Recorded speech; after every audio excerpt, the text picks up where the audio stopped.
Hello, good afternoon, good evening, at whatever time you're at. Hello, welcome to another talk at Japan Natural Philosophy Society. I'll just see if I'm.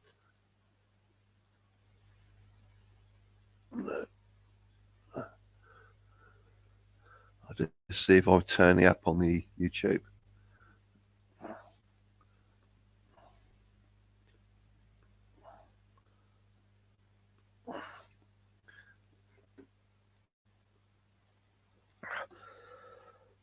Hopefully, I'm on YouTube.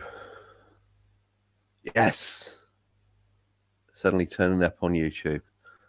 So, first off, we'll be a little talk from David DeHilster asking for donations, please. Hello, my name is David DeHilster and I'm president of the John Chappell Natural Philosophy Society.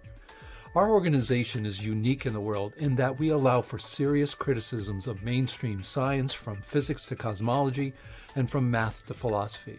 And today, this organization resides 100% online.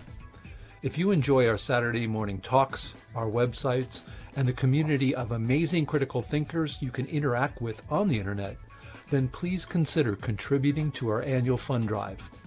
It costs almost $3,000 per year to keep our internet presence and our Saturday morning talks alive and well.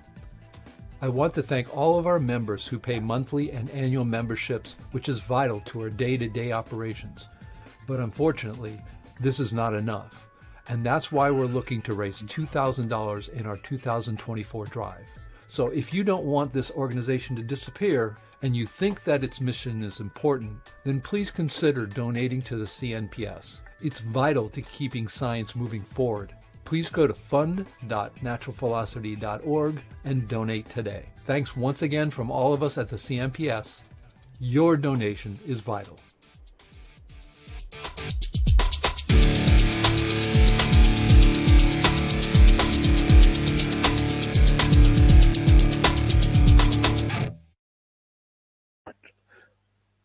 Hello, welcome back. So today's talk is about Einstein. Was he a plagiarist? And there are quite a few people saying that he was a plagiarist. Among all the other problems that we dissidents find with Einstein's relativity, another accusation that some of us make is that Einstein was a plagiarist. So let's get into this talk. So first of all, finishing off from last time,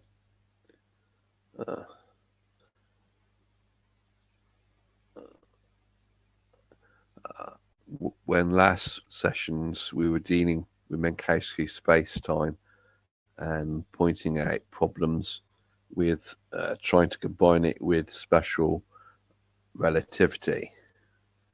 And that leads to the question, was Einstein a plagiarist? Because if Einstein was a plagiarist, then he may not have properly understood relativity, and that's why there might then be issues with problems such as combining Minkowski's space-time with his theory, because he didn't fully understand the theoretical side of that. So Einstein's papers did not give references to what information he was working from, and so that opens him up to charges that he might be a plagiarist. If he was a plagiarist, then his theory was built up from ideas that possibly he did not understand properly. Then our modern physics is built from those misunderstandings.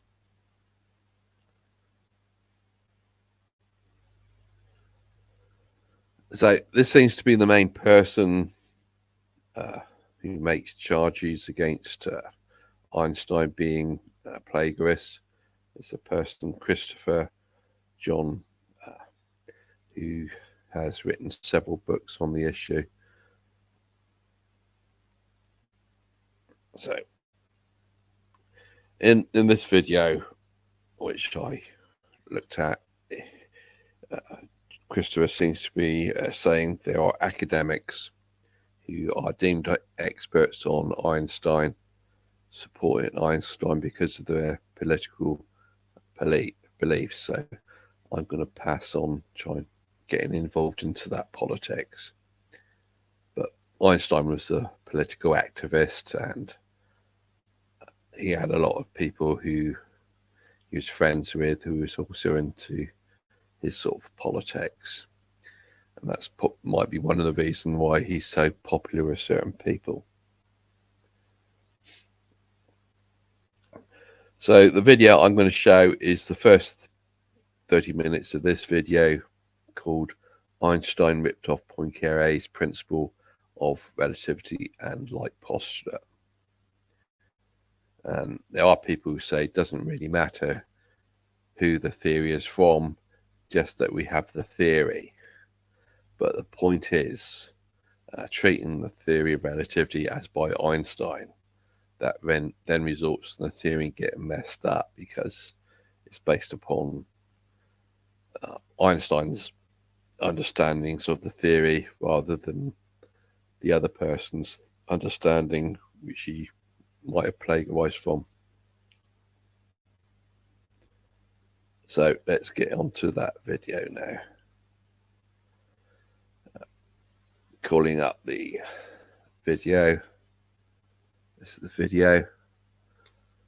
I can remove myself from the stage.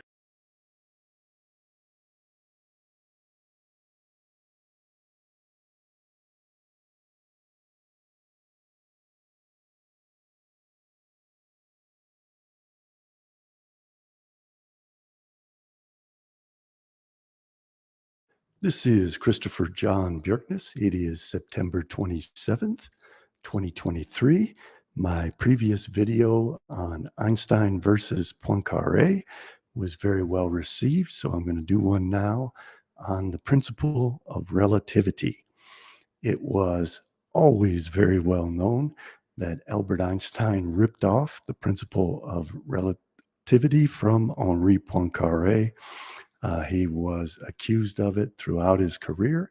He always refused to acknowledge that the theory of relativity was developed by Henri Poincaré, fully developed in 1905, before Albert Einstein ripped it off and published a paper on the same thing, plagiarizing verbatim Poincaré's work. And Einstein couldn't quite understand the fullness of what Poincaré had developed. Poincaré's theory was actually far more advanced than what Einstein published, as Minkowski realized. When Minkowski started to work on space-time, he built it on Poincaré's theory, not on Einstein's plagiarism of Poincaré's theory. And I'm going to prove that today by comparing what it was that Einstein wrote and when he wrote it side by side with Poincaré's prior and superior work. And it'll become crystal clear to you that Einstein had Poincaré's work in front of him when he was writing his paper. Actually, it was his wife, Mileva Maric, who wrote it and submitted it. And I'll show that to you.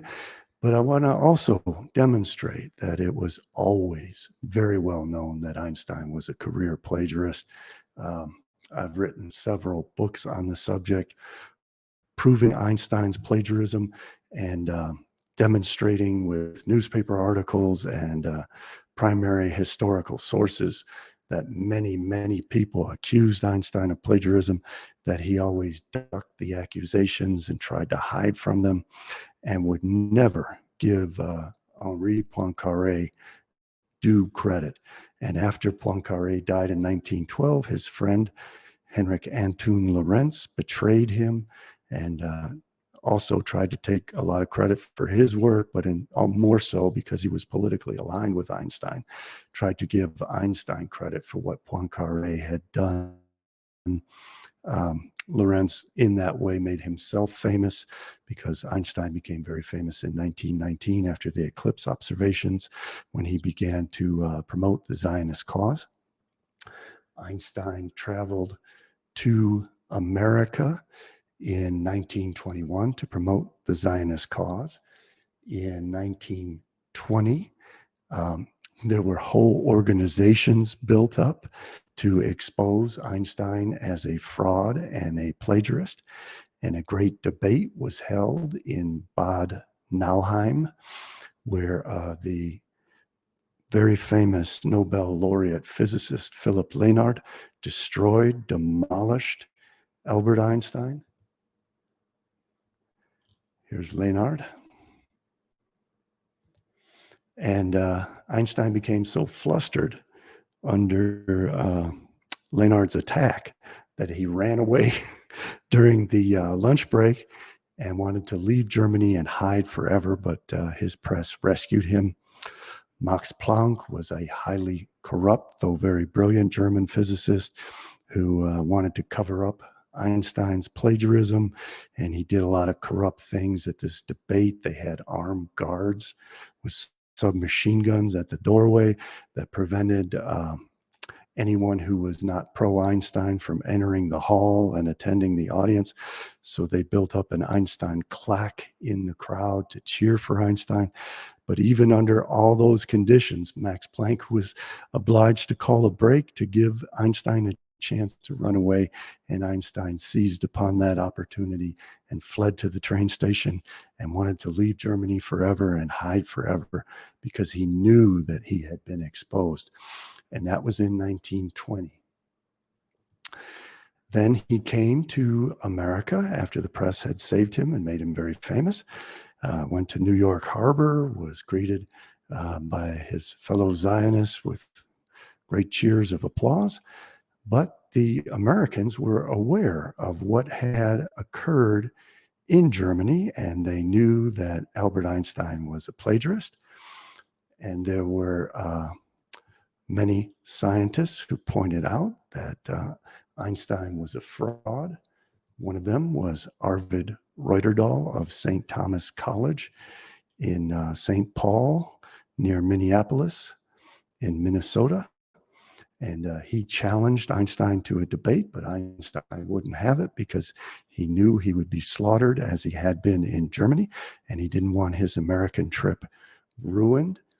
So he hid from Reuterdahl. He claimed falsely that he had never heard of Reuterdahl, and then Reuterdahl proved that Einstein had heard of him and was a liar in addition to being a plagiarist. Another famous American scientist was Thomas Jefferson Jackson C., who likewise pointed out that Albert Einstein was a career plagiarist and a fraud. And Reuterdahl had several articles published in the local press, St. Paul and in Minneapolis, pointing out that Einstein's theory was bunk and he plagiarized it. And this is but one of many. I think there are dozens of articles republished in my book, The Manufacture and Sale of St. Einstein, which you can find at my website, cjbbooks.com. A lot of the proof of his plagiarism is in my book, Einstein's Plagiarism of the Special Theory of Relativity.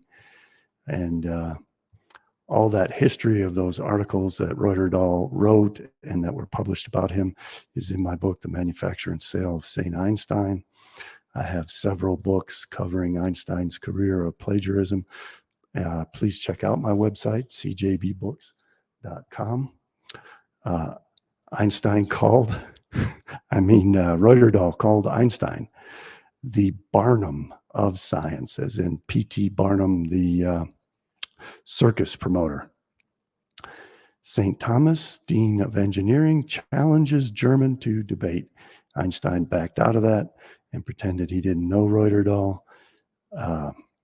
Reuterdahl cited Knersch's work on the principle of equivalence, between gravitation and inertia. And he also pointed out lots of others. He was in contact with people all over the world whose works had been ripped off by Einstein, and others who were simply accusing Einstein of being a plagiarist and having been anticipated by others. One of those others was that inertia guy. And Roger eventually became very well informed about Albert Einstein's plagiarism.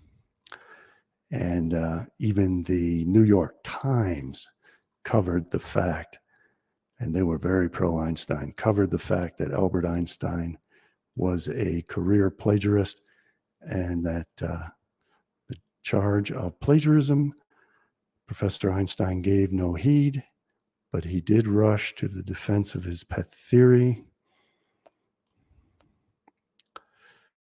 Roger, of course, remained unconvinced.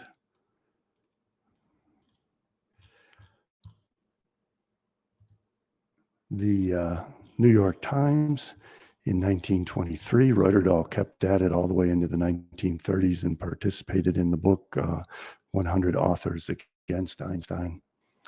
This is from the New York Times, Sunday, June 3rd, 1923.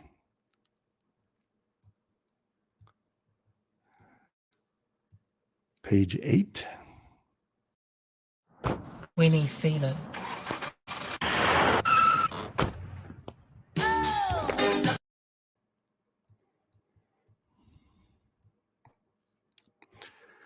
Einstein's predecessors. Dr. Arvid Rogerdahl argues German scientists used Soldner's, that's the deflection of light by the gravitational field of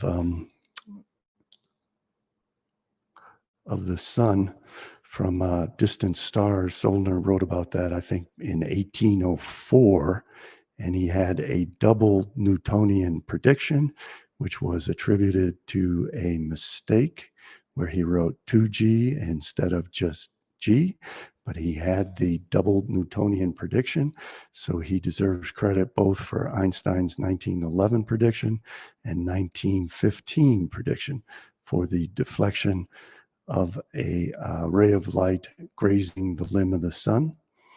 Einstein copied exactly Paul Gerber's formula for the perihelion motion of Mercury. And Roger had learned about all that and exposed all that.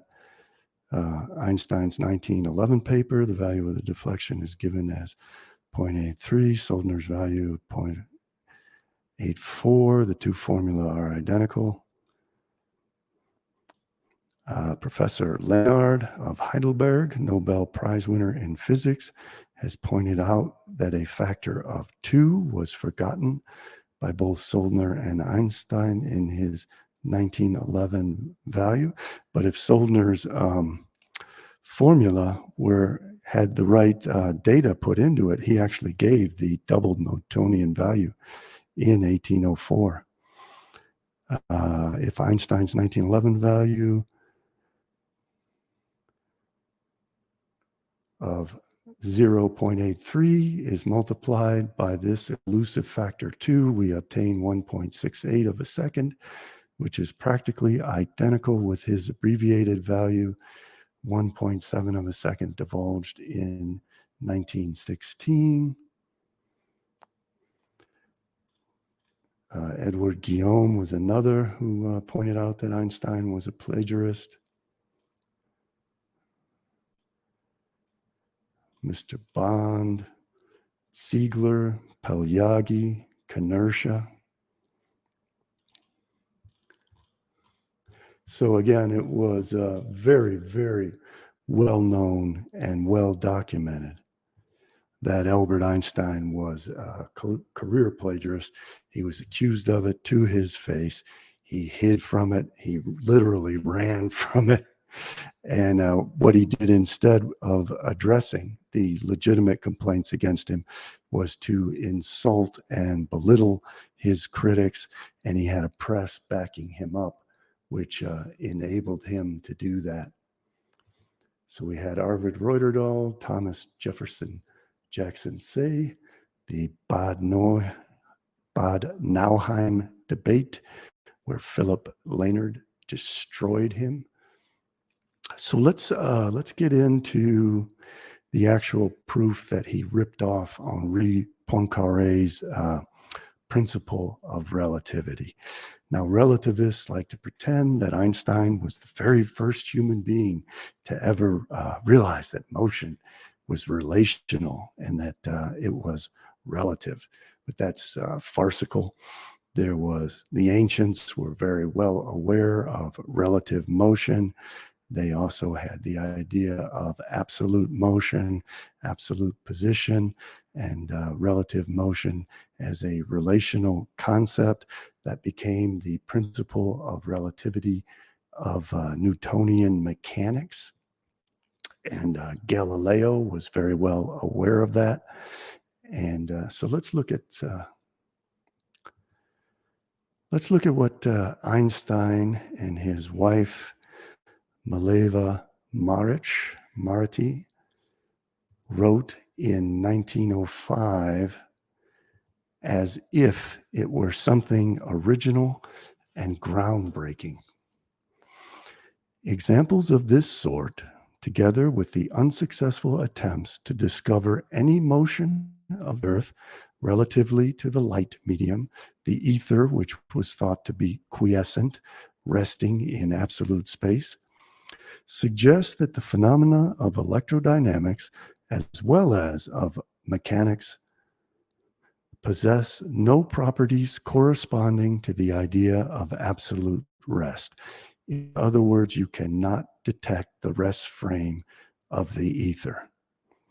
They suggest rather that, as has already been shown to the first order of small quantities, the same laws of electrodynamics and optics will be valid for all frames of reference for which the equations of mechanics hold good. We will raise this conjecture, the purport of which will hereafter be called the principle of relativity. They're presenting this as if it's something new, but it had been around for centuries. Christian Huygens, Leibniz, Mach, Stallo, Ludwig Lange, several people had used the expression principle of relativity to mean exactly that there was no means of finding the state of absolute rest because the same laws of mechanics applied to things which were in rectilinear, uniform, translatory motion. In other words, things that moved in a straight line traversing across equal spaces in equal times. We will raise this conjecture, the purport of which will hereafter be called the principle of relativity, as it had been for centuries, to the status of a postulate, and also introduce another postulate. And I'm going to prove that Poincaré called that other postulate a postulate and stated it before Einstein. So Poincaré stated both of the two postulates of the principle of relativity, the theory of special relativity, before Einstein, and Einstein copied them from him, which is only apparently irreconcilable with the former, namely that light is always propagated in empty space with a definite velocity c, which is independent of the state of motion of the emitting body. These two postulates suffice for the attainment of a simple and consistent theory of electrodynamics of moving bodies based on Maxwell's theory for stationary bodies. Larmor had already presented that. Lorentz had already presented that in 1904. And Poincaré had fully presented it with both postulates in 1905 in two papers, which he published before Einstein, and which included his ideas of four-dimensional space-time, which Einstein and his friend Jacob Laub ridiculed for many years. They didn't mention Poincaré. Instead, they mentioned Minkowski's interpretation of Poincaré's four-dimensional theory without mentioning Poincaré. But Einstein opposed the idea of space-time. He did not propose it. He did not invent it. He did not discover it. He opposed it. Further on in the paper, it states on the relativity of lengths and times, the following reflections are based on the principle of relativity and on the principle of the constancy of the velocity of light. Those are the two postulates, principle of relativity, constancy of the velocity of light. They're presenting these as if they were new ideas. These two principles we define as follows. The laws by which the states of physical systems undergo change are not affected whether these changes of state be referred to one or the other of two systems of coordinates in uniform translatory motion. Any ray of light moves in the stationary or resting system of coordinates with the determined velocity c. That is only axiomatic if there is a quiescent ether at rest in absolute space, which is what the Einsteins believed in agreement with Hendrik Antoon Lorentz in 1905. But Poincaré had gone beyond that and said that there is no stationary ether. And Larmor had said that the ether was essentially simply a set of differential equations. With the and he said that in 1898. With the determined velocity c, whether the ray be emitted by a stationary or by a moving body. Hence, velocity equals the light path divided by the time interval, where time is taken in the sense of the definition in section 1. So there had always been in mechanics the concept of the principle of relativity, that things which are in rectilinear, uniform translatory motion obey the same laws of mechanics as things which are presumed to be at absolute rest. Augustin Privat Duchanel wrote much before 1880, this is an English translation that came much later, no experiments on forces and motions inside a carriage or steamboat which is traveling with perfect smoothness in a straight course. In other words, it's translating the atoms within it equal distances in equal times, will enable us to detect that it is traveling at all. We cannot even assert that there is any such thing as absolute rest, or that there is any difference between absolute rest and uniform straight movement of translation. So even classical mechanics understood this principle of relativity. Professor J.D. Everett wrote in 1895, there is no test by which we can distinguish between absolute rest and uniform velocity of translation.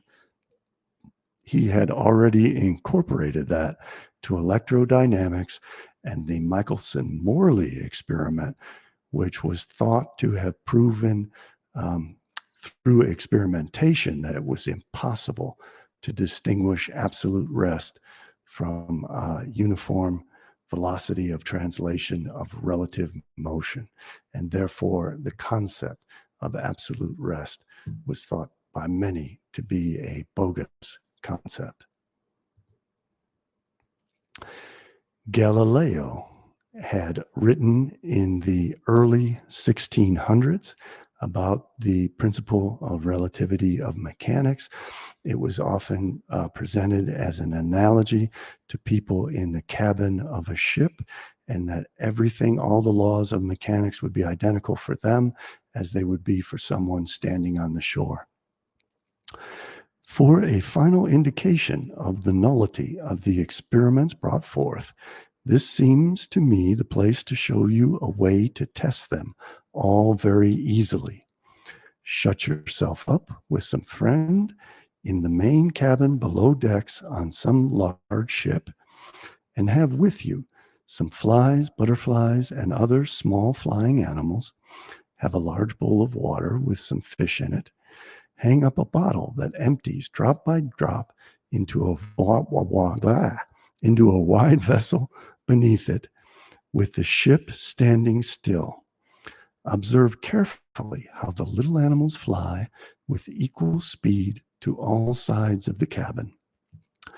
The fish swim indifferently in all directions.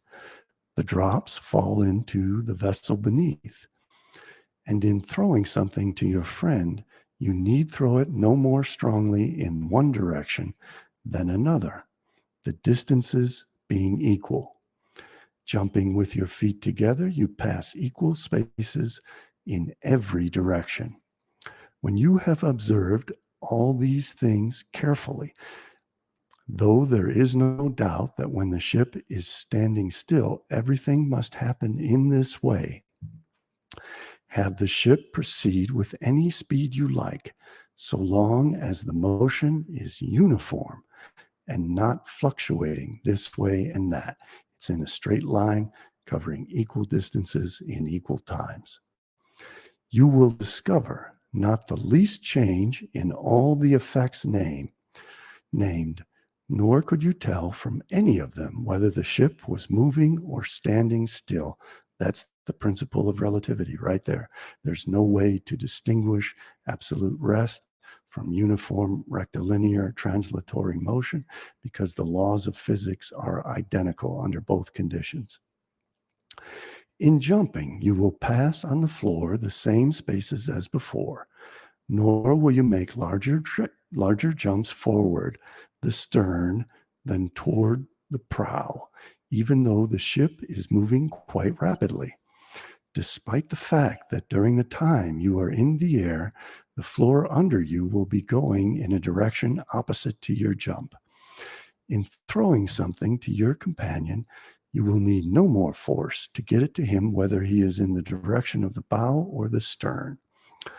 With yourself situated opposite, the droplets will fall as before into the vessel beneath without dropping toward the stern. Although while the drops are in the air, the ship runs many spans. The fish in their water will swim toward the front of their bowl with no more effort than toward the back, and will go with equal ease to bait placed anywhere around the edges of the bowl. Finally, the butterflies and flies will continue their flights indifferently toward every side, nor will it ever happen that they are concentrated toward the stern as if tired out from keeping up with the course of the ship, from which they will have been separated during long intervals by keeping themselves in the air. And if smoke is made by burning some incense, it will be seen going up in the form of a little cloud, remaining still and moving no more toward one side than the other. Now, all of that changes should the ship be subjected to a net force that causes it to accelerate. But at rest and in motion, if it's uniform, rectilinear, translatory motion, the laws are the same.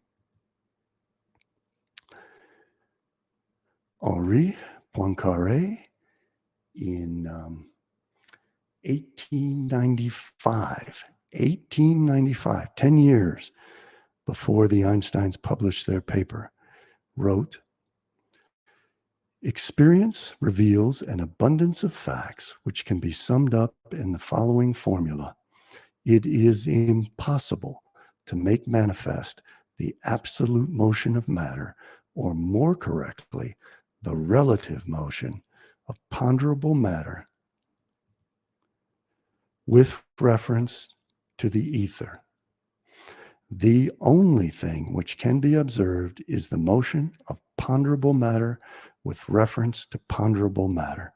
So Poincaré is acknowledging the fact that the velocity of light is the same in all inertial reference systems, and therefore there is no means to find the preferred reference frame of the ether. And in many places, Poincaré said that the ether is a metaphysical delusion which is only utilized for convenience, and instead made reference to the fixed stars and other things in order to define these inertial reference frames. So that was the first postulate, and Henri Poincaré had stated it already by 1895. In 1898, in his article, The Measurement of Time, he wrote about the second postulate, the constancy of the velocity of light. But let us pass to examples less artificial to understand the definition implicitly supposed by the savants. Let us watch them at work and look for the rules by which they investigate simultaneity. I will take two simple examples, the measurement of the velocity of light and the determination of longitude. When an astronomer tells me that some stellar phenomenon, which his telescope reveals to him at this moment, happened nevertheless 50 years ago, I seek his meaning, and to that end I shall ask him first how he knows it. That is, how he has measured the velocity of light. He has begun by supposing that light has a constant velocity, and in particular, that its velocity is the same in all directions. That is a postulate. Again, the Einsteins copied his language and copied his postulate that light has a constant velocity, and its velocity is the same and in all directions and in all reference frames. That is a postulate without which no measurement of this velocity could be attempted. This postulate could never be verified directly by experiment. It might be contradicted by it if the results of different measurements were not concordant. In other words, it has to be the same in all reference frames, inertial reference frames. We should think ourselves fortunate that this contradiction has not happened, and that the slight discordances which may happen can be readily explained. Could not the observed facts be just as well explained if we attributed to the velocity of light a little different value from that adopted and supposed by Newton's law only approximate? So this is 1898. We already have in 1898 the two postulates. The laws do not change in its system of coordinates in uniform translatory motion relative to each other, and any ray of light moves in the stationary system with the coordinates determined by velocity c. So Poincaré anticipated the first one in 1895, which was already a postulate in classical mechanics, but he applied it to electrodynamics so that the velocity of light would also be the same in all of these systems, which would be contradicted by classical mechanics. And in 1898, he gave and called it a postulate, the postulate of the constant velocity of light.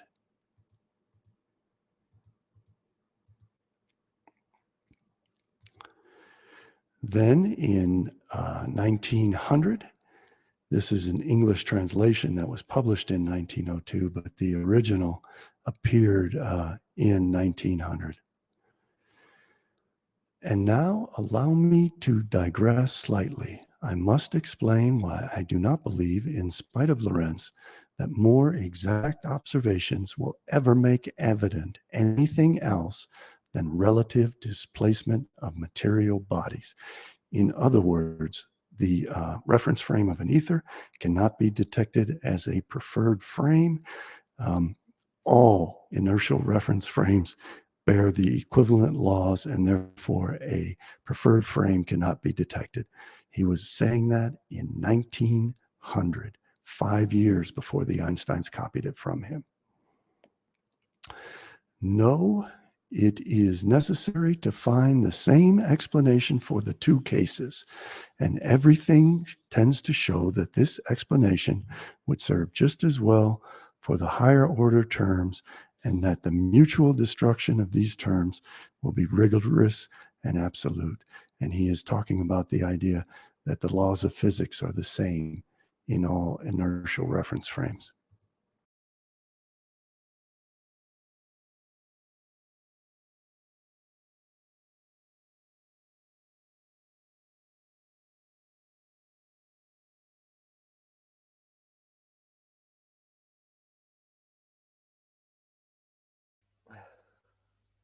Hello, I'm back again. So that was part of the video, and it was highlighting that what Einstein was talking about was talked about before Einstein.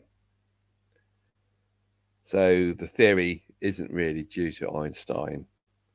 The theory was in existence before Einstein. And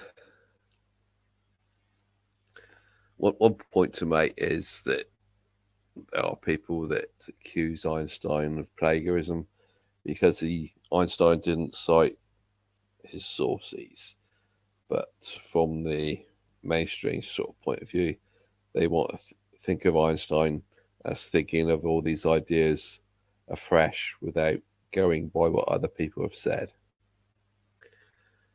But if Einstein didn't properly understand relativity, then the mainstream going by what Einstein's saying is getting diverted onto a wrong track, and they should be really going by what other people have said before Einstein. So I'm going to look at a few of the comments now. Okay.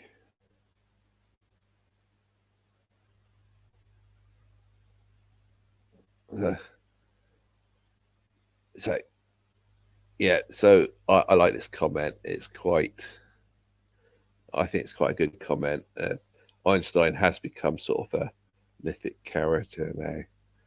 You've got the real Einstein who lived, and out of that Einstein, you've got this mythological image of a super genius, and they the mainstream likes to think of everything marvelous coming from Einstein and not consider the possibility that people were saying much the same thing as him from earlier, and Einstein might have sort of messed up what these earlier people have been saying. So next comment is, I guess Einstein was just the first to cash in on it all. Well, Einstein seemed to popularize the idea of this relativity theory. Let's see. So a lot of the comments are between people and not necessarily to deal with the video.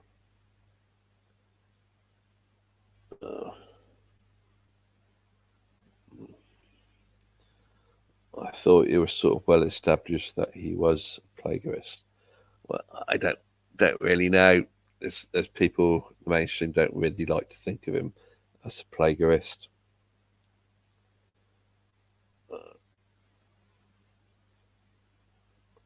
Did I?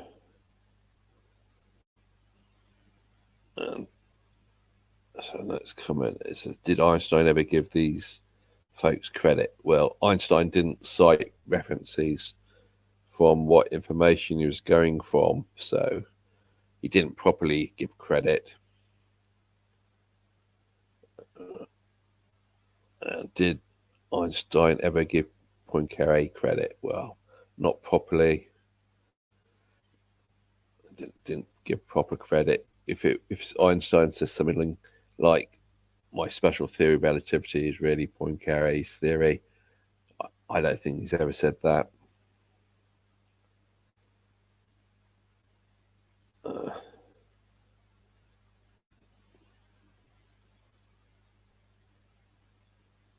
So going down. So why did Einstein think he could plagiarize ideas without anyone eventually calling him out? Well, he was called out by people that he was plagiarizing, but he had a lot of friends and so forth that kind of defended him. So the people that were accusing him of plagiarism, they were just ignored to a large extent. As soon as Einstein became famous, that people started criticizing Einstein's relativity, and they came at it from lots of different directions. And one of the accusations was that Einstein was a plagiarist. And if you go back to 1905, when he was first writing these papers, when he first started writing these papers, well, he wasn't famous then. And it was only more than 15 years later that he becomes famous in 1919, which he would then be called out on. Well, called on his papers are plagiarism. He's talking about ideas from other people and not giving credit to these other people.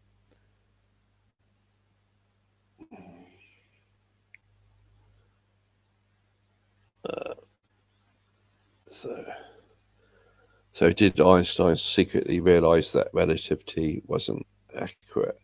Well, in his later life, he was researching unified field theory, and so he did realize that relativity wasn't a complete theory, that it needed some sort of amendment, because he didn't properly bring in quantum physics, and he didn't properly combine electromagnetism with gravity. So it was something he was still working upon, trying to come up with a better theory. So,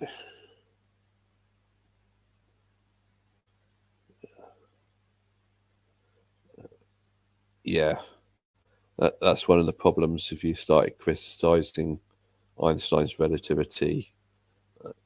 That's one of the accusations that would go against you. So it was sort of scared people off from criticizing relativity.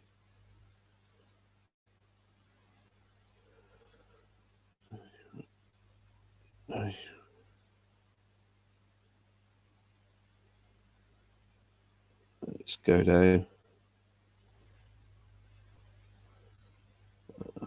I think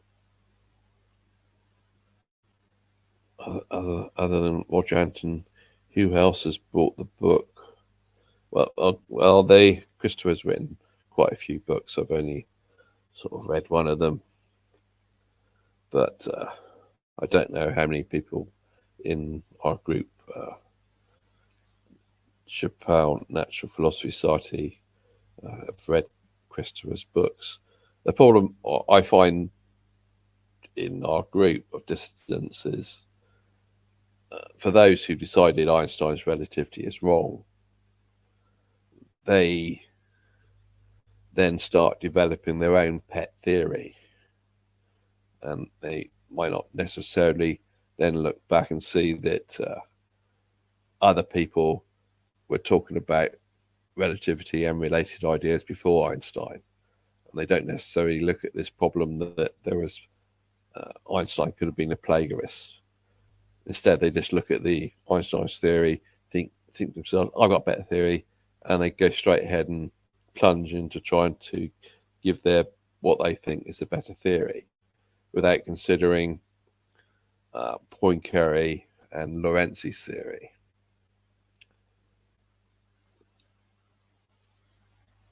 Yeah. So somebody says, "I didn't realise the extent of Einstein's plagiarism." Yeah, it's quite big, but Einstein seems to be combining the ideas of quite a few people together in his papers. Just he's not citing who those people are.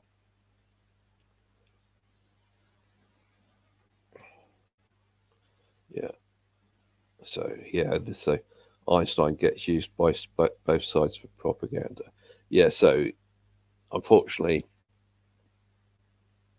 it's a big political mess. Einstein was a political activist, and so it gets involved into, do you agree with Einstein's political beliefs? And then it again gets into political arguments. So there is a big political incentive to believe in Einstein if you agree with Einstein's politics. So it's hard just to keep it as an issue of physics.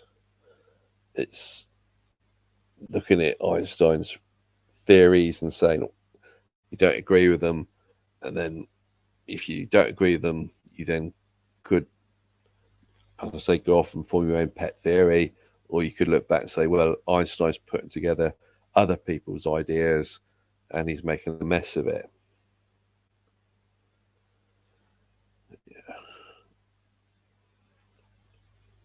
Yeah.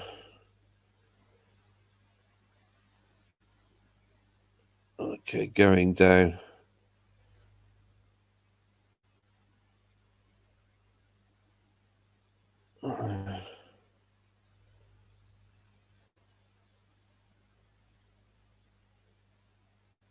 So this all thing's classified.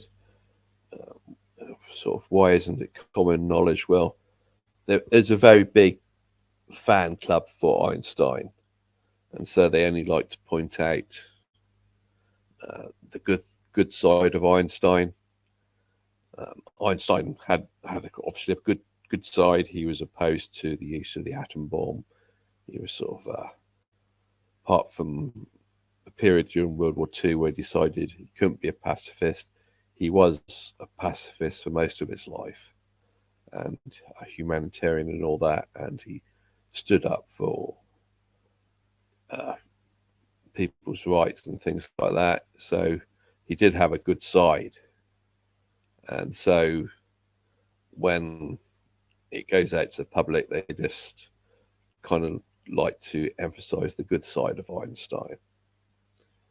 And they don't often want to cover the bad side. Because if you sort of like look at other heroes such as Winston Churchill, he was a hero who stood up against Hitler and so forth, but he did have a dark side. And so it's always the same.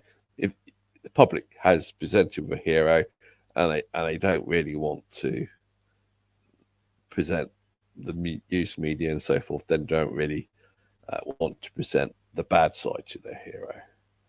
And so the emphasis has always been on Einstein as a hero. And that's what you get from the news media. It gets put forward as, oh, this super genius hero, and he's done so many good things. And then they don't want to look at the bad things of it. Bad things.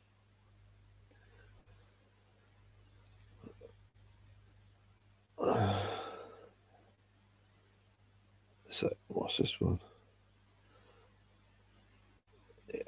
Yeah. So what happened to Einstein's wife? Well, apparently Einstein treated his wife very badly. That's his first wife.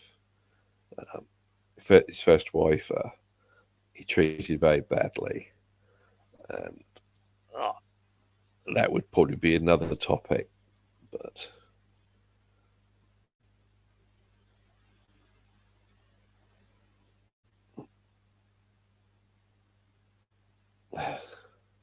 so the first postulate, the only truthful idea of special relativity, in my humble opinion. Yeah. So when you get into the postulates and all that, you can start arguing about these things.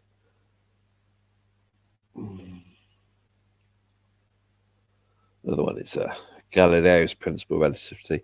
Yeah, Galileo seems to be about the first to come up with relativity, at least from the Copernican revolution. Taking the start of modern physics is from the Copernican revolution. Galileo seems to come up with the idea of relativity, but then it gets confusing when you get to Einstein, because Einstein's supporters then start saying that Einstein's relativity is different. So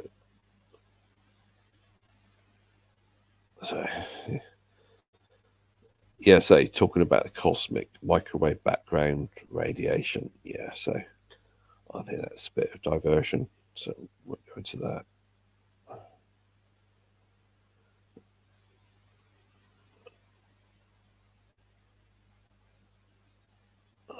Yeah, it's the only way the velocity of a wave is independent of transmitter is if the wave is propagating in a third party medium, which determines wave speed.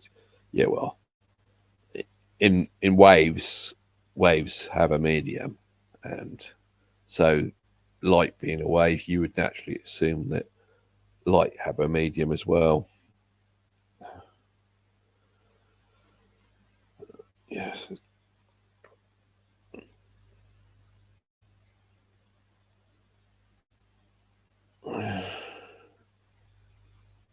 So going down, so a lot of comments on the cosmic microwave background radiation.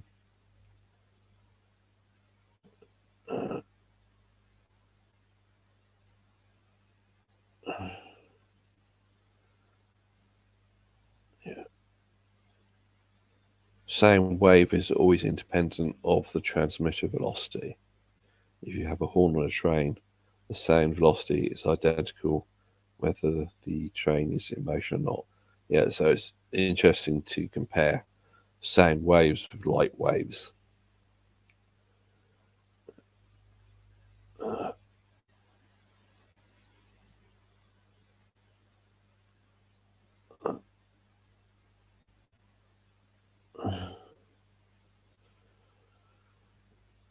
Yeah.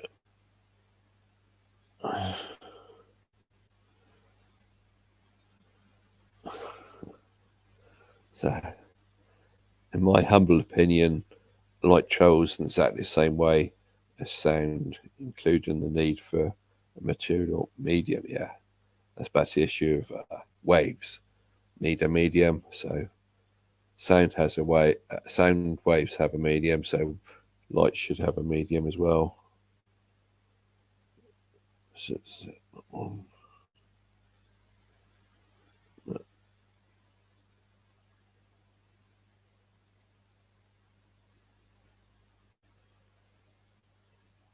yeah.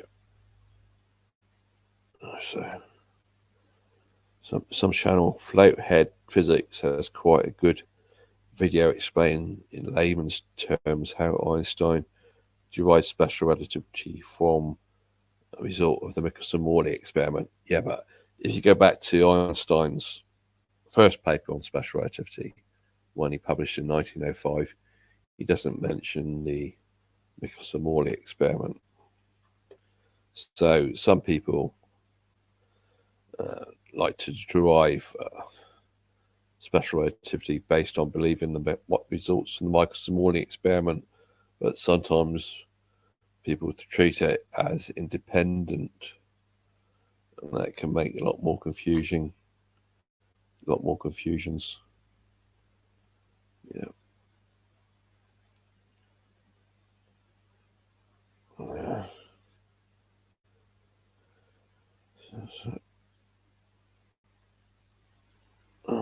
So about yeah, something about a story of an ape that learned sign language. I think that's going off at a tangent.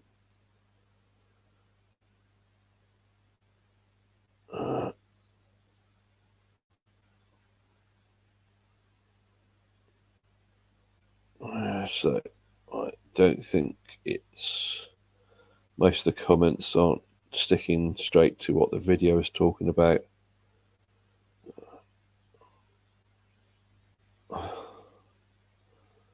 So getting more about the cosmic microwave background and radiation. So supposedly it's not real, so it's not what the video is dealing with. So somebody's saying that C is a variable, and that's not what we've been talking about.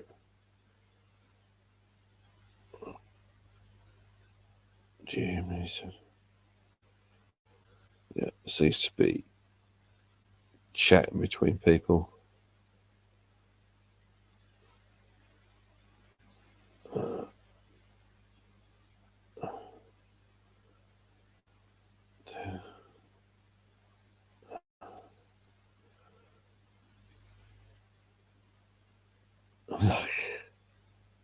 So yeah, so it says here, sorry, Roger, we should have made more comments about what's on the video. Yeah, so comments are not really dealing with the video. People just go off in a tangent all the time.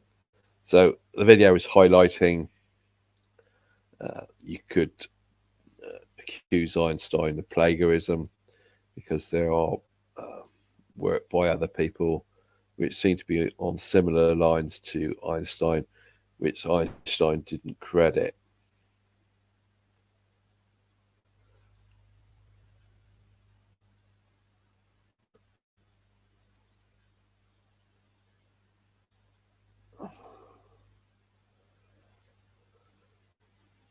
Yeah, still comments going off in other directions. Okay, I think that covers the comments then. Okay, yeah, so hide the comments. So I can see Dennis has put his hand up, so I'm putting Dennis up. Hi, Dennis. In this regard, it might be good to note that based on the assumption that electrical signals down wires can exceed the speed of light by quite a bit. This was pointed out in an experiment by Dr. Harold Milnes, professor at some university in Texas, who's now passed on. But if you assume that very much the electrical wires can conduct signals much faster than the speed of light, you can do an experiment which Christian Einstein did and show that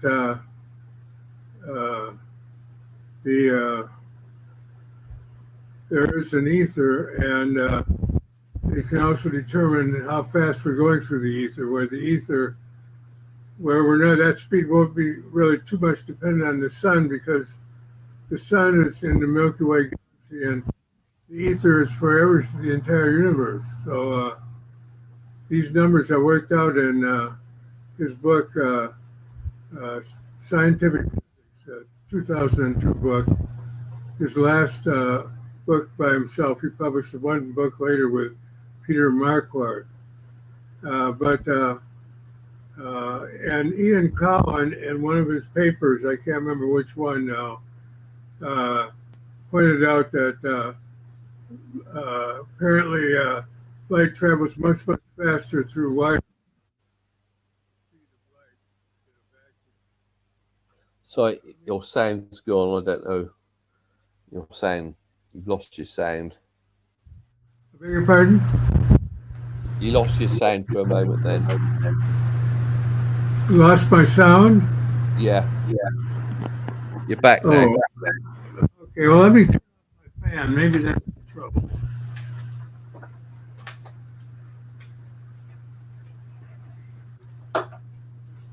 Does that sound better now? Yeah, okay, good. Okay. Okay, well, Ian Cowan in his book, Update on Electrodynamics of Moving Bodies, in Galilean Electrodynamics 2004, mentions that the speed of light traveling through wires is apparently very much greater than the speed of electricity traveling through wires is apparently much greater than the speed of light. And using this fact, Christian Einstein and Wesley, J.P. Wesley, calculated the speed of the Earth through the ether, where the ether is just the galaxies in space are moving much faster than the Earth around the sun.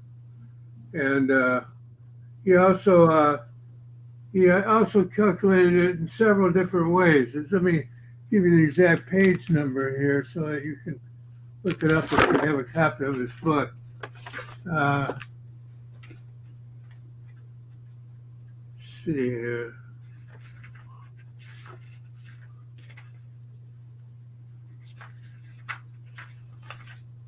Oh, God. Okay. Yeah, I go for ether theory. Ether should be brought back, but Yes, very definitely. yeah. I So mean, there's been a lot of people writing about ether theories. So it's another vast subject. let's see here. Okay, page 22. Hmm. Hmm.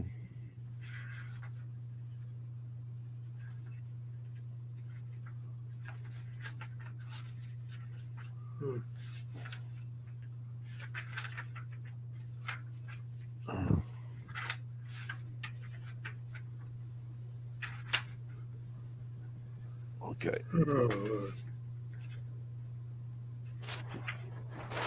no, it's page 45. Here, I'll hold it up to the. This is all the different ways Wesley and Monstein calculated the speed of the Earth through the ether. Yeah. And it's the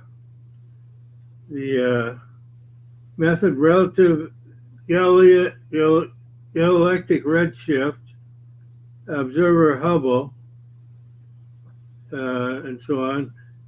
2.7 degrees Kelvin background radiation anisotropy, anisotropy of light velocity coupled mirrors tooth wheels experiments by Marinoff, geostationary satellite signals, and muon flux anisotropy, all the different ways, and the answers are all about the same.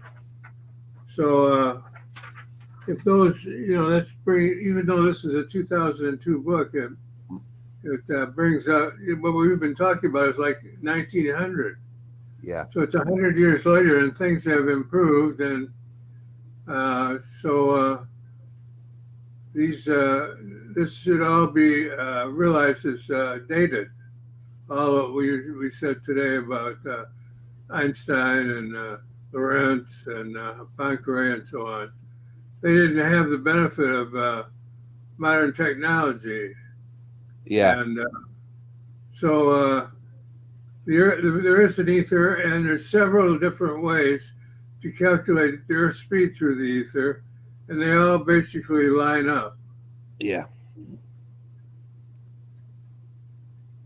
A lot of the problems, though, is the Michelson-Morley experiment was the experiment they were dealing with, which was supposed to deal with the ether. Dayton Miller has Yeah. did some experiments in high altitude in the western part of the United States, Yeah. and he found that if you use sidereal time rather than regular time, Yeah. you do get an effect. It's much less than expected, but that's because he thinks the ether is entrained somewhat by the Earth. The Earth drags along the ether to a certain extent. Yeah. And this has been by a guy by the name of Giorgio Toro, Toro, means bull in Spanish. Yeah. Has a paper on academia.edu where he points out that if you use if you take a pendulum experiment and use a circular bob or a rectangular bob, you get both of having the same mass, you get different pendulum results. And this seems to line up with the idea that the bobs are entraining the ether to a certain extent, and the rectangular bob would or the spherical bob, I forget which one, would tend to entrain it more, and hence the number of swings would be less after a long period of time, of course. Yeah. And there have been other experiments. I went about one, but I didn't download it. I thought I'd find it later. Of course, I couldn't. And that was an electrical motor was started up, and without any capacitance, and it was shut off. And when it came to a halt, it was started up again immediately. Then a second measurement was when it came to a halt, they waited a couple of minutes and then started it up, and they found that it consumed more energy to start it up if you waited a few minutes than if you did it right away, which would tend to indicate that the armature of the motor was dragging the ether around a little bit to a small extent. And then it began to whirl in tune with the armature. And so when you shut it off and then started it right up, you wouldn't have the same ether drag effect because this whirling of the ether would continue for a time, for a few seconds. And I should have downloaded this experiment, and I didn't. I was in a hurry, you know. But maybe I should do session on ether experiments. Yeah. Okay. And this Giorgio Toro, shape and inertia, or inertia and shape, one or the other. Okay. You can find it on academia.edu, and it's really, it seems to be quite a good experiment. I mean, he uses very precise measuring equipment. The trouble is with these ether experiments is getting them published in a peer-reviewed journal that the mainstream would accept. Yeah, that's impossible. The mainstream has decided that Michelson-Morley experiment showed a null result, and if you don't like it, that's too bad. We'll fire you if you continue to protest. Yeah. So, thank you. Okay. I'll try to remember that. Look at ether experiments, but a lot of my I think that would be an excellent idea, Roger. Yeah, but a lot of my thinking has been along theoretical lines of trying to work out what Einstein's talking about. The next session I had planned was to go back to look at Einstein's 1905 paper, because Bruce has done an annotated version of it. Yeah, Einstein, they say that Einstein later in his life adopted the ether. He readopted it. Yeah, at 1920, he seemed to be saying there was an ether. Yeah, okay, thank you. Cheers. I got Sujak, who seems to want to say something, so I'll bring you down now. Okay. Thank you. So I got Nick there. Hi, Nick. I've got Sujak, who seems to want to say something, so I'll get back to you, Nick. Sorry. Hello, Sujak. You wanted to say something? You able to talk? Oh, good day. Do you hear me? You got a bit of feedback there. I have a feedback here, yeah? Yeah, you got a bit of noise there. I try to switch something off, maybe. Oh, yeah. It is still feedback there? It's got some background noise, I think. And can you hear me? Yeah, I can hear you. Cheers. Okay. Good afternoon for you. There is a very little talk. So, with relativity and Einstein, the fact is for that who is thinking about it, it's over. It's in fact misleading. Very well. But the main position is that what is the background? What is the background? I wrote a book. I put a cover of the book, which you see. I see it, or at least in my lab. It was in 2018, this book about Einstein's destruction of physics. And I was afraid to put the main chapter about the Einstein's background, and which is absolutely not known or not mentioned nowhere, though it can be found on the internet everywhere. What is the base? I was afraid to put this chapter in the book because I want to have a quiet, and I don't want to have a confrontation with anything. And I told myself that I will put the chapter in the book maybe after 10 years or so. But just shortly, let's say who Einstein really was. So, who was the Einstein? Well, Einstein was a worker, Einstein was an agent for Rockefeller. It simply said this way. Well, wait, you are smiling. Yeah. I had a presentation here in Prague according to this book, which you see there. There was established an international conference here in Prague in 1219. And I say here some few sentences, and all these sentences are all this claim you can find anywhere in the website. Firstly, Einstein, as you say in English, Einstein was from, in fact, de facto, during all his life was employed by Rockefeller. Especially for Einstein, in 1913 was established a Kaiser Institute for Physics in Berlin, and Einstein was just the only single employer there in this institute, and it was his only single employment for 20 years. From 1930 till 1933, he was employee of this institute. It was called at that time Kaiser Institute for Physics, and he was the only employer.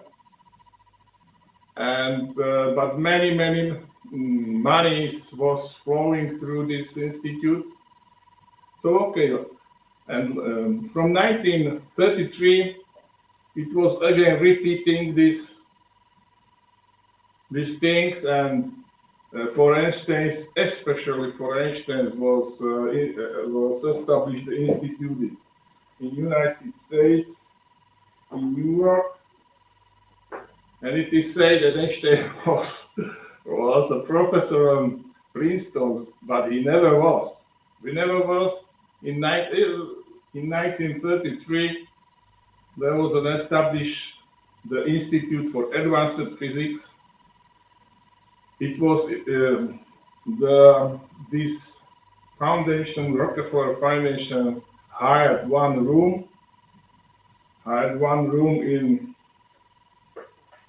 in this university, and in this room was established for Einstein again, just specially for him, another institute. It is called Institute for Advanced Physics this time. In this Institute for Advanced Physics, again, Einstein was about 10 years or 15 years employed as an employer, as a worker. Both these institutes got established by Rockefeller Foundation, and it is very strange that Rockefeller Foundation was established exactly in the same year, in 1913, when also the Einstein Institute for Wilhelm Kaiser Institute for Physics in Germany was established, also in 1913. By the way, also the Fed was established in that time. Both these initiative was Rockefeller's. Rockefeller's de facto established the Fed in the United States. Rockefeller established the foundation, Rockefeller Foundation in 1913, and established for Einstein's Kaiser Wilhelm Institute for Physics. For 20 years, just Einstein was employed in this institute, and this institute, renamed later, they built after 20 years, they built a building near Berlin, and it was renamed for Max Planck Institute. For sure, everybody knew this institute. Max Planck Institute is in the institute. When you want to receive a Nobel Prize, you have to be employed in the institute, or maybe in the Institute of Advances of Physics. All Nobel Prize is going from these institutes. If you can look through that all Nobel Prize physicists is coming from or was employed for more years in these two institutes. So this is the background. Another way was that in 1930, Einstein had a trip to United States, and it is very well in the newspapers quoted. I have all this quotation, and I had a talk here on the conference about all this background. Yeah. And Institute Einstein was in the United States. He met with Rockefeller, and he asked Rockefeller to take off the red lines, which is there, but Rockefeller sharply dismissed it, and Rockefeller said that he will decide what is correct in physics and what is not. If you want, I can exactly make a quotation. I don't know the time we have. But I can read you exactly the quotation of what the Rockefeller just see the fact that Einstein need to meet with his employers, and when he after 1920, when he realized that all his relativity and all his denial of ether is nonsense. Yeah. So that was that case. Here is the quote, Einstein, what he said him. Okay, I will not read it. So this is the background, and we must look up. Always in history of science, the science was not independent from the old pharaohs and all this time, and it is not independent also today. Okay. There is in television what we see is fully demagogic documentaries and films and so it is in the physics. The black holes, all this dark matters and these things. Really, it is demagogy, which is caused. What was the reason of Rockefeller? Just a few last words. The reason was for sure keep the oil consumption, the cycles of oil drilling and consumption, keep it alive. He was afraid of course of Tesla, because the Tesla started electric buses in New York about 10 or so, and this was all these things. And also Michelson and Morley experiment was paid from even this was paid from the Rockefeller's foundation. That time it was called some batch funds and so, which because Rockefeller needs to electricity and ether distract and to react somewhere, so he paid Michelson and Morley. Michelson then received a very high, and Michelson was the first Nobel Prize. Michelson was the first Nobel Prize who received from United States, and of course, Michelson received when the Rockefeller Foundation established a university where Michelson received a director. He became a director of his, but Michelson Morley didn't agree with this. Maybe he didn't receives money or position or so. So we must remember that Morley was advisor of Miller experiment. So all Miller experiment which was done, which Okay. absolutely. Okay, so thank you. Bye bye. Thank you, Peter. I see your books, Einstein's Destruction of Thank you. Physics. Bye bye. So I'll be looking at that. Thank you. Bye bye. I'll look into that. Thank you. Bye. Next.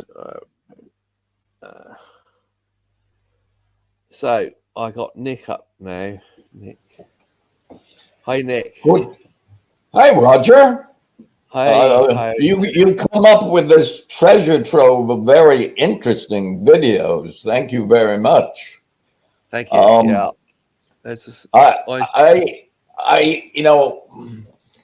I don't want to seem like I'm attacking Einstein. I attack the special theory, but to me, Einstein just seemed like one of us who was trying to understand things. Yeah. But anyways, he took a whole lot of ideas from other people, and I would like to just focus on one aspect.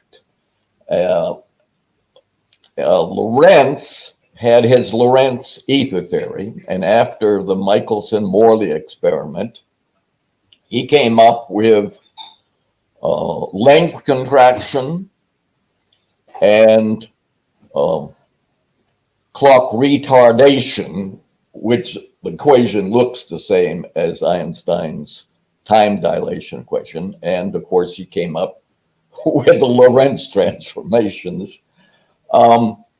So basically what Einstein did, well, one thing first. So in that theory, which was an ether-based theory, there was a single preferred frame, and velocity with respect to that single preferred frame caused length contraction and clock retardation. And what Einstein did was, I don't like to use the word plagiarize, but you made this point very well. He took all of those equations and he made one change. Basically, he said that all frames are the same, are the single preferred frame of Lorentz's ether theory. And of course, that doesn't make any sense. You can't have an infinite number of frames all be the single preferred frame. So, and that's what led to all of the paradoxes and the contradictions. But the fact that he took what was correct, at least for its time, we might be able to add some other things based on new knowledge. He took a correct theory and transformed it into something that didn't make sense. Yeah. But the fact that he took all of the equations of that correct theory allowed people to use what was called special relativity equations to come up with correct results. They just weren't using the physical model of special relativity. They were using the physical model of Lorentz, and they happened to be in the single preferred frame. Yeah. And two people pointed that out regarding GPS, namely Ron Hatch and Tom Van Flandern, who was a GPS consultant, said exactly what I've said, that the GPS data disproves special relativity, because if you apply it from the non-preferred frame, you would be sending people into lakes and forests and houses and whatnot. You have to use the GPS frame, the single preferred frame, as a single preferred frame when you are running GPS. And similar comments came from CERN regarding the data for particle decay and other things related to clock retardation slash time dilation or clock retardation, you know.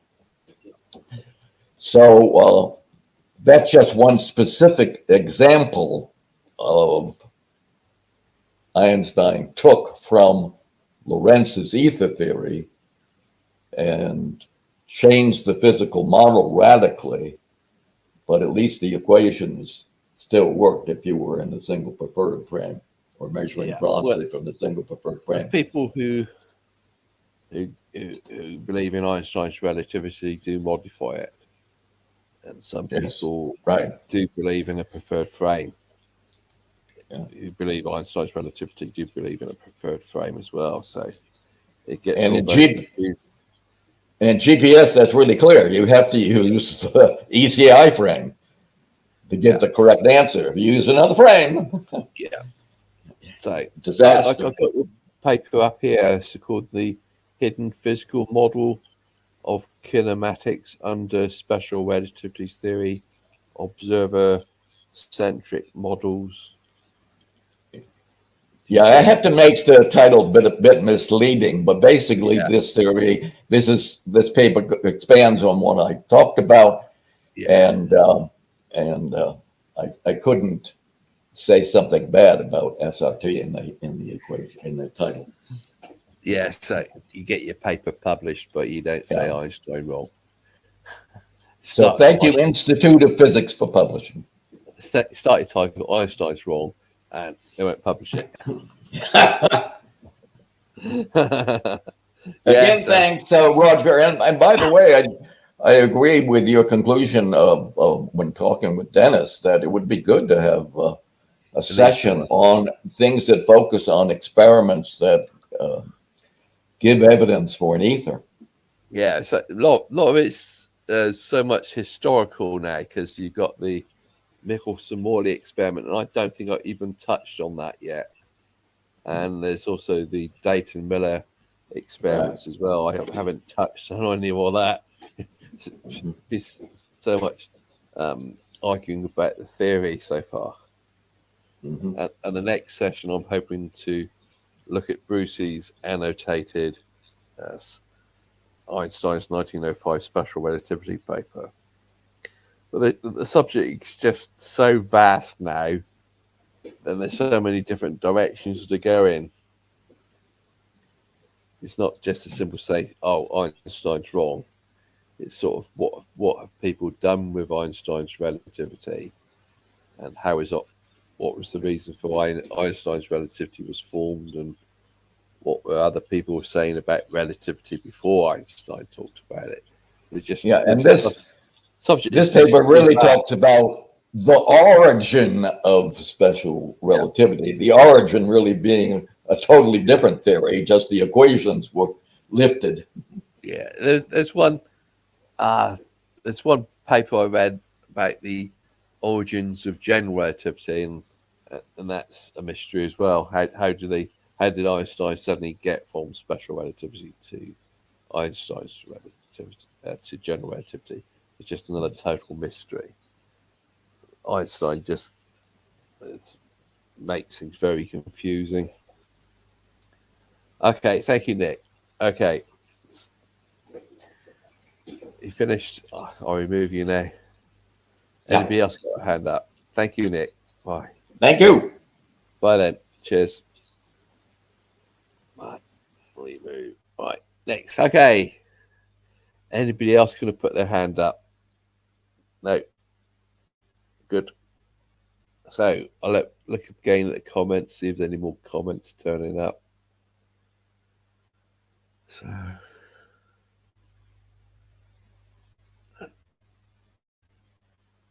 So I think this is where I left off.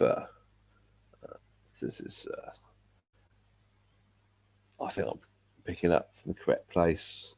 Stephen says, "Are you suggesting that why Einstein messed up the theory? The correct theory is available from those from whom we plagiarized." But not from my point of view. I spend so much of my time criticizing Einstein and his theory. If I went back to an earlier theory, I would probably start criticizing that. But I do see that what Poincaré was saying, what Lorentz was saying, and what a load of other people were saying before Einstein does make a bit more sense than what Einstein was saying, even though he took on those ideas. Okay, let's see what other comments we got. So there's a question about the ether. I don't want to pass on that, so be a diversion to go into about the ether.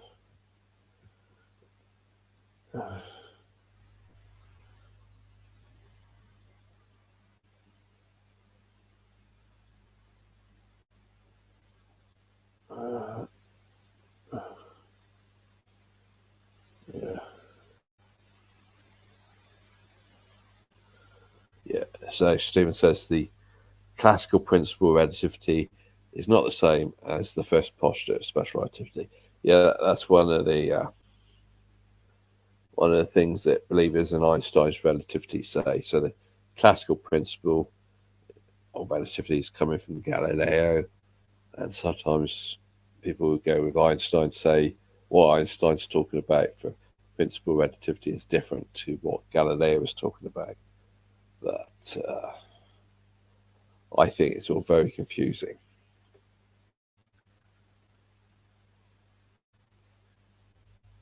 So, because you go back to Einstein in his special relativity paper 1905, he's not making it explicitly clear if he's talking about a different principle of relativity to what Galileo is talking about, and if it's different, how is it different? Einstein's just leaving it all unclear and ambiguous. I mean, looking at Einstein's paper afresh, I would say, well, he must be working for Newtonian physics, because he's not saying he's not working for Newtonian physics. Let's see what this person says here. Oh, so this person says Galileo was proven dead wrong about some of his physics. His theory about laws of physics in a boat not changing so that you couldn't find that direction of travel, for instance, is wrong. It's gyros as well. Galileo didn't know about gyros. He wasn't considering gyros. Oh.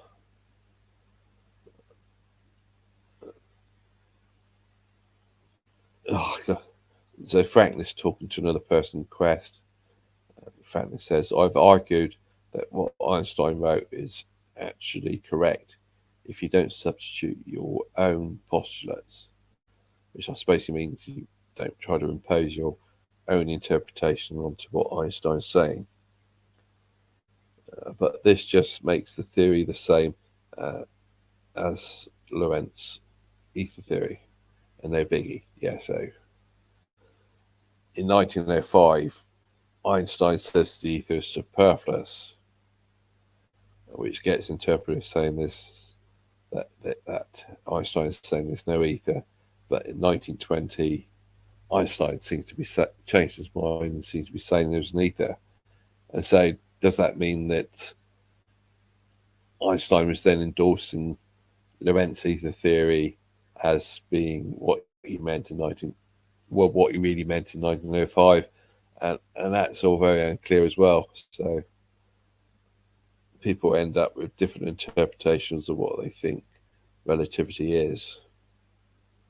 Some people do think that Lorentz's ether theory is the correct relativity theory, and what was really supposed to be meant by special relativity. So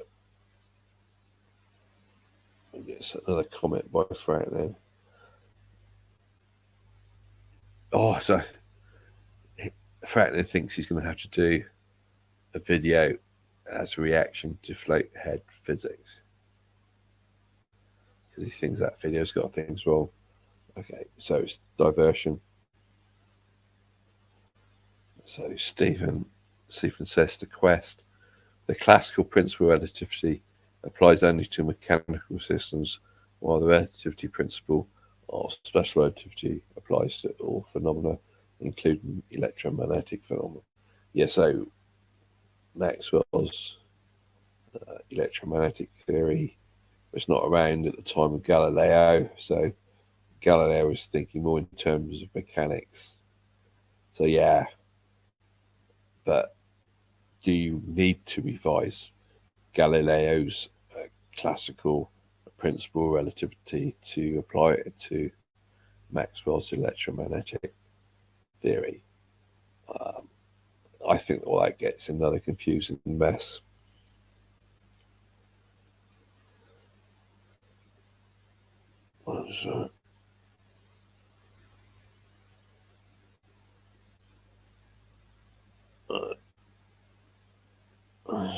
I hadn't heard that the first postulate of special relativity applies to electromagnetic phenomena. Is that all it applies to, though? No, it's supposed to apply to mechanics and electromagnetism. But questions like that bring up when they teach relativity at university. And I think it just gets confusing again.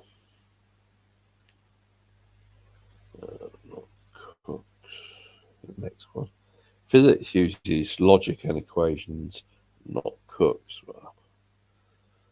Well, the logic, when they teach relativity, the logic doesn't seem to make sense.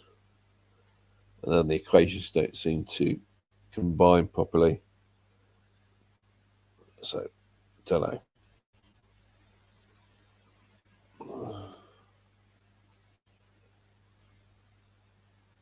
Let's see, next one.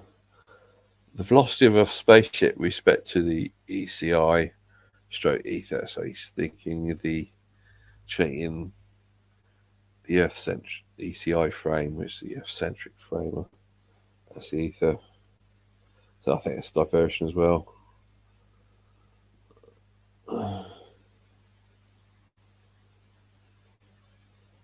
So Franklin says to Quest, waves move relative to the medium, but rocks are particles which have inertia, which does take on the velocity of the sender.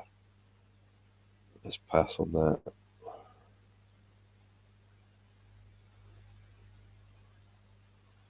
So, physics uses objects and actions. Equations are tools, but primarily used by mathematicians. The mathematics is supposed to, if you've got the right mathematics, it's supposed to apply to physics.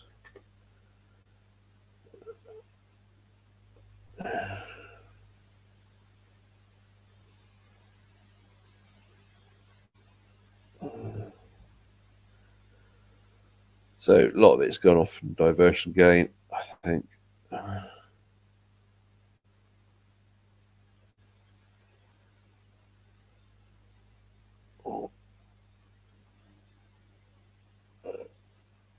You know that time dilation with velocity was meant to account for the incomprehensible way that c is electrically constant. Yes, to keep the speed of light c constant, they seem to make time dilation and length contraction. It seemed to be just a fiddle with the mathematics to make the speed c constant. In fact, it says the made-up second postulate, which is substituted, says the speed of light is c in all inertial frames. This is actually the opposite of the original postulate. The postulates keep getting reinterpreted, I think.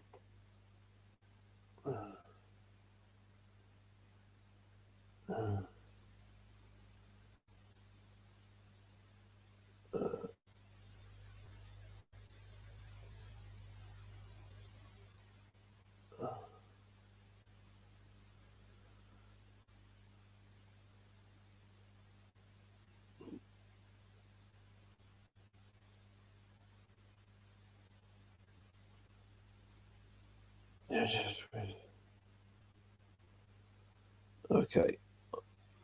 I don't think the comments are really that relevant. Let's see if anybody's put their hands up anymore. Okay.